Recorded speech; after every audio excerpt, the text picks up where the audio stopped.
Dankeschön. Markus Wolf, guten Tag. Bonjour Marcus Wolf, vous êtes le plus grand maître espion de l'histoire du XXe siècle, directeur de l'organe principal de la Stasi. Vous êtes aussi engagé politiquement. En 1986, vous écrivez Stroïka, vous dénoncez le modèle communiste, ou Freunde sterben nicht, où vous revenez sur vos histoires d'espionnage. Monsieur Wolf, on vous connaît quand même comme un criminel. Pourtant, de tous les procès auxquels vous avez participé, vous ne vous en êtes tiré, si je puis dire, qu'avec 2 ans de sursis pour séquestration. Monsieur Wolf, expliquez-nous votre engagement politique aujourd'hui et je vous propose de revenir sur votre carrière au sein de la Stasi. Bonjour.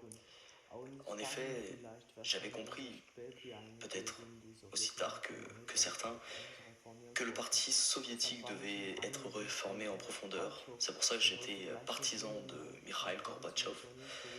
J'ai remis ma démission en 1986 pour ces mêmes raisons. Et c'est aussi pourquoi j'ai soutenu les manifestations de 1989 et qu'aujourd'hui je suis toujours actif politiquement. J'ai écrit des mémoires sur l'espionnage, certes, mais sur ma vision du socialisme. J'ai été formé à la soviétique, dans des universités soviétiques. Je connais très bien la vision que les cadres avaient du pays. Et j'ai pris position, c'est vrai, contre celle-ci. Ja, es ist wichtig, die Sowjetunion still Universitäten in Moskau. Comme vous l'avez rappelé, vous avez été formé à la soviétique dans des universités à Moscou une fois que vous avez quitté l'Allemagne dès que le nazisme a commencé à prendre de l'ampleur. Plus tard, après la guerre, Erich Mielke, qui arrive à la tête de la Staatssicherheit en 1957 et restera à sa tête jusqu'en 1989, a fait appel à vous pour diriger la Hauptverwaltungsaufklärung, l'administration centrale de reconnaissance, et vous avez accepté et organisé finalement les enquêtes, les renseignements que vous pouviez obtenir sur l'OTAN, sur la RFA et sur plus globalement l'Allemagne de l'Ouest, tout en prenant une place très importante dans l'administration de la RDA. En effet, au sein de l'administration centrale de reconnaissance, je devais travailler avec les autres organes d'espionnage des différents pays qui faisaient partie du bloc de l'Est, également tout en gardant notre indépendance avec Moscou. Et donc nous avons mis au point différentes techniques que j'ai apprises lors de mon parcours universitaire en Union soviétique. Le plus simple était, si je puis me permettre, de délivrer des pots de vin anonymes qui créaient la confusion à l'ouest et nous permettaient donc d'avoir des renseignements sans trop livrer de secrets de notre côté. Enfin, j'ai mis en place la technique de séduction des Roméos.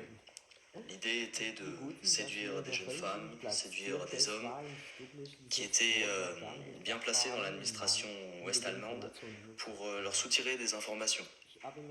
Madame Heinz, par exemple, s'est tragiquement suicidée après avoir appris que son mari l'avait épousée pour avoir des informations.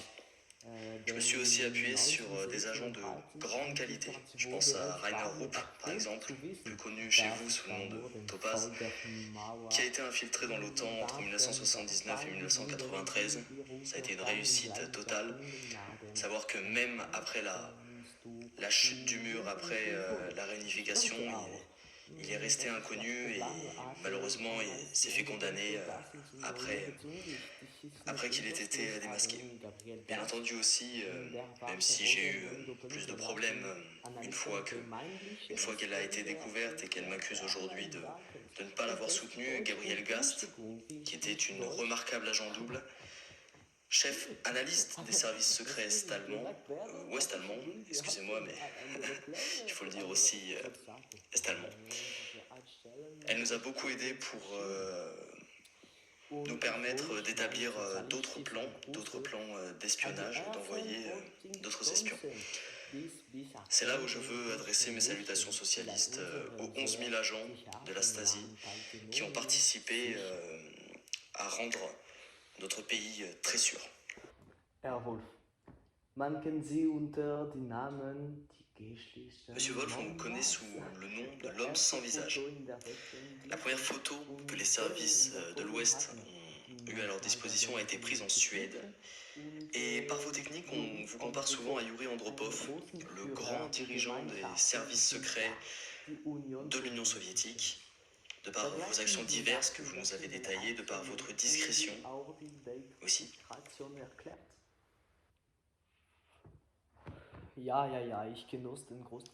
Oui, oui, oui. Je veux témoigner le grand respect que j'ai pour Monsieur Andropov et lui adresser mes salutations socialistes également. J'ai travaillé, il faut le dire, pour l'Armée Rouge, sous mon nom de code Misha, que j'ai ensuite sauvegardé lorsque j'étais dirigeant de la Stasi. J'ai aussi lutté contre l'impérialisme fasciste en étant l'un des speakers de la radio Deutscher Volkssender. Mais je pense que mon plus gros coup, sous la direction de Monsieur Mieke, était l'infiltration de Gunther Guillaume en Allemagne de l'Ouest entre 1956 et 1973, qui, par son rapprochement avec Willy Brandt et les hauts postes qu'il occupait dans l'administration de la chancellerie de l'Allemagne de l'Ouest, nous a permis de causer la démission du chancelier une fois qu'il a été découvert par la DST, mais je le répète, après 18 ans d'infiltration au plus proche du pouvoir ouest-allemand. Ça a aussi permis d'affirmer notre indépendance vis-à-vis du KGB, à savoir qu'à cette époque-là, nous avions quelques conflits, toujours cordiaux bien entendu, avec cette administration-là qui voulait centraliser tous les bureaux d'information des républiques satellites d'Europe de l'Est. Monsieur Wolf, je vous remercie. Merci à vous.